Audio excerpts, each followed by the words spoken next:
Hello friends, welcome to my YouTube channel Medico RJ. Friends, इस वीडियो में हम डब्ल्यूबीसी और इम्यूनोग्लोबिन से रिलेटेड इंपॉर्टेंट क्वेश्चंस देखेंगे। फर्स्ट क्वेश्चन है, patient with prolong neutropenia more than 10 days are at risk for which infection.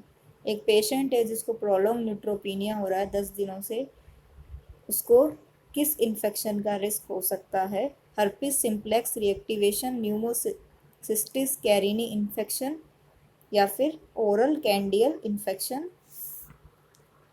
Infection, या फिर ट्यूबरक्लोसिस। ऐसे पेशेंट को फ्रेंड्स रिस्क रहेगा न्यूमोसिस्टिस कैरिनी इन्फेक्शन।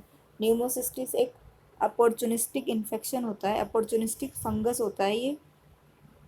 इसमें लंग्स में इन्फेक्शन हो जाता है और ये ऐसे पेशेंट में होता है जिनको इम्यूनोसप्रेसिव डिसऑर्डर्स होते हैं या फिर ऐसी कंडीशन हो जिसमें उनको न्यूट्रोपीनिया हो। सेकेंड क्वेश्चन है, tissue injury followed by acute inflammation and mark neutrophils reaction is leads to. Tissue injury हो गई है और एक्यूट इन्फ्लामेशन, न्यूट्रोफिल्स का रिएक्शन क्या होगा? रिसोल्यूशन, फिब्रोसिस, सप्रेशन, या फिर क्रॉनिक इन्फ्लामेशन। तो फ्रेंड्स, इसका राइट आंसर है सुप्रेशन।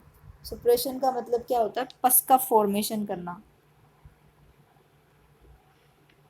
न्यूट्रोफिल्स जो होती है ना फ्रेंड्स, हमारी जो डब्ल्यूबीसी होती है उसका पार्ट होती हैं, और ये जब जैसे ही कोई टिश्यू इंजरी होगी या फिर एनाफाइलेक्टिक रिएक्शन होगा तो ये रिएक्ट करती हैं।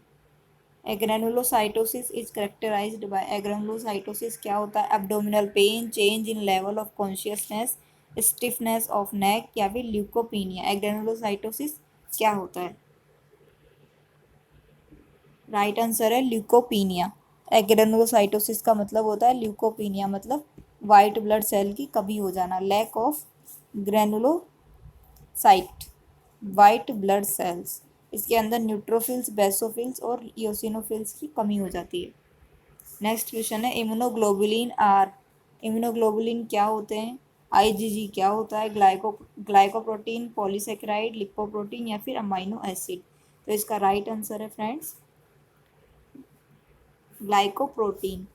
आईजीजी जो होती है वो ग्लाइकोप्रोटीन्स होती है, और ये प्राइमरी डिफेंस अगेंस्ट किसी भी डिजीज के अगेंस्ट में प्राइमरी डिफेंस जो है वो रेस्पॉन्ड करती है। Humoral immunity is transferred through, humoral immunity किसके द्वारा ट्रांसफर्ड होती है? T cell, B cell, alpha cell, या बीटा सेल। तो ह्यूमरल इम्यूनिटी जो होती है वो बी लिम्फोसाइट के द्वारा ट्रांसफर होती है, जिसमें क्या होता है? प्लाज्मा सेल्स प्रोड्यूस करती है इम्यूनोग्लोबिन और एंटीबॉडीज को। सिक्स है, when the body is able to make its own. Friends, यहाँ पे आएगा ओवन, इसकी खुद की antibodies by having disease and recovering और vaccination, it is known as. जब हमारी जो बॉडी है वो अपनी वैक्सीनेशन या फिर डिजीज से खुद ही रिकवर होने पे, when body is able, body खुद एबल हो जाए, अपनी एंटीबॉडीज़ को एबल कर ले डिजीज से रिकवर होने में और वैक्सीनेशन से, तो इसे क्या कहेंगे? Acquired immunity, passive immunity, active immunity, या फिर पैसिव इम्यूनिटी। तो इसे हम कहते हैं एक्वायर्ड इम्यूनिटी।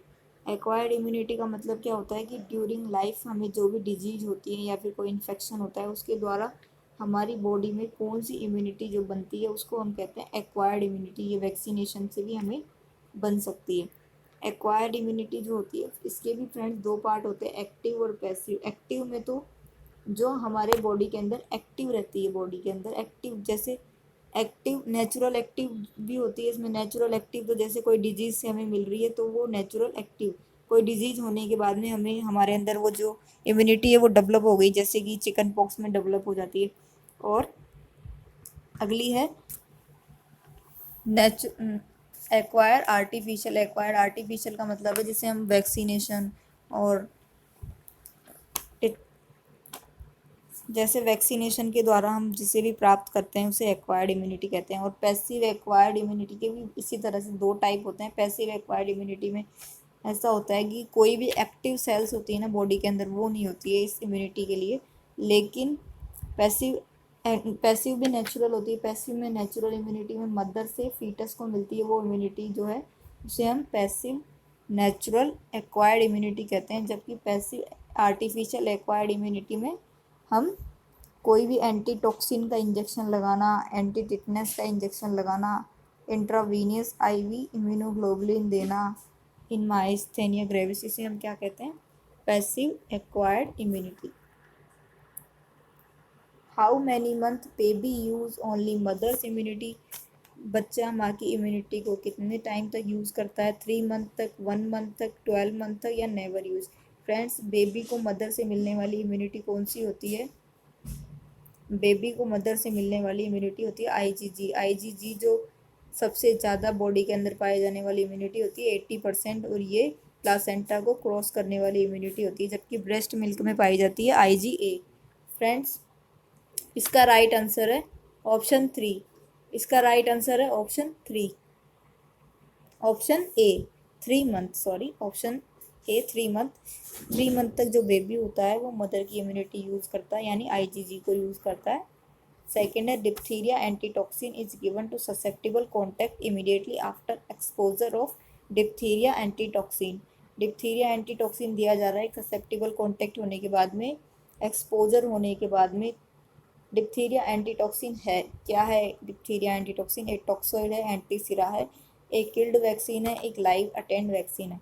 तो फ्रेंड्स, डिप्थीरिया एंटीटॉक्सिन एक एंटीसिरा है। एंटीसिरा क्या होता है, जो किसी भी एंटीजन से, एंटीजन है, इसमें क्या होता है, एंटीसीरम के अंदर एंटीबॉडीज होती है किसी भी स्पेसिफिक एंटीजन के अंदर, एंटीजन की एंटीबॉडीज एंटीसिरा के अंदर होती है। नेक्स्ट क्वेश्चन है, which of the following preparation for of patient choice for a patient who has been admitted in emergency department with an open contaminated injury and no recent history of tetanus immunization। एक patient को open contaminated injury हुई है और उसको TT भी नहीं लगा है, रिसेंट कोई टीटी का इंजेक्शन उसे लगा नहीं है, तो उसमें हम उसे हम क्या देंगे, डीटीपी वैक्सीन, टिटनेस टॉक्सोइड देंगे, टिटनेस एंटी टॉक्सोइन देंगे, या फिर टिटनेस इम्यूनोग्लोबिन देंगे। तो फ्रेंड्स, इसमें हम पेशेंट को देंगे टिटनेस एंटीटॉक्सिन। 10th क्वेश्चन है, bodies attempt to fight effect of non noxious substance with all defensive abilities are known as. Body attempt कर दे कोई भी नॉक्सियस सब्सटेंस पे, इसकी डिफेंस इस डिफेंस एबिलिटी को क्या कहेंगे, alert reaction, alarm reaction, resistance, या फिर एग्जिस्टेंस। तो इस ये जो एबिलिटी है इसे हम कहते हैं रेसिस्टेंस। Thank you friends. जबकि जो अलर्ट रिएक्शन होता है फ्रेंड्स, इसके बारे में आपको बता देती हूँ। अलर्ट रिएक्शन जो होता है वो,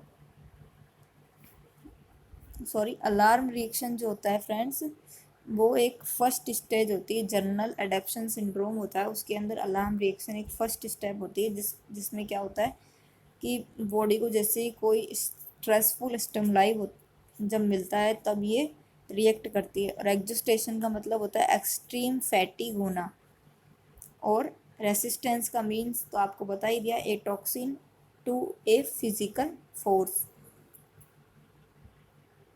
थैंक यू फ्रेंड्स।